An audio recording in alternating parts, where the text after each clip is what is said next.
ایک مسئلہ ہے زکوٰۃ ہی کے متعلق.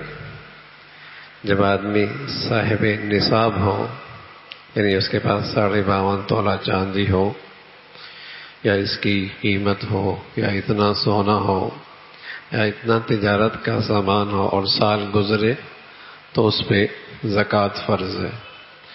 تو زکوٰۃ کی فرضیت کے لیے شادی ہونا شرط نہیں ہے، اور اس کے لیے یہ بھی شرط نہیں ہے کہ اس کا اپنا کاروبار ہو.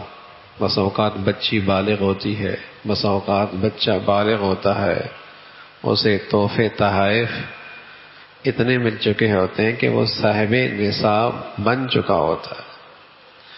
تو اگر اس کے پاس اپنی ذاتی اتنی ملکیت ہے کہ اس کی قیمت 52.5 تولہ چاندی بنتی ہے، تو جیسے اس پہ نماز فرض ہے، اس پہ زکوٰۃ بھی فرض ہے.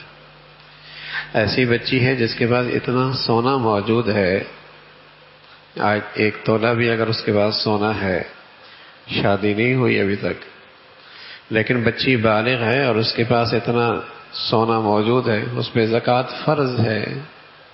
ایسا نہیں کہ گھر کے ایک فرد پر ہی زکوٰۃ فرض ہوتی ہے. ابا ہے تو بس اس پہ زکوٰۃ فرض ہے، اماں ہے تو صرف اس پہ زکوٰۃ فرض ہے. جیسے نماز ہر بالغ پہ فرض ہے، اسی طرح بچی اور بالغ اگر بالغ ہو گئے اور صاحب نصاب ہو گئے تو ان پر بھی زکوٰۃ فرض ہے.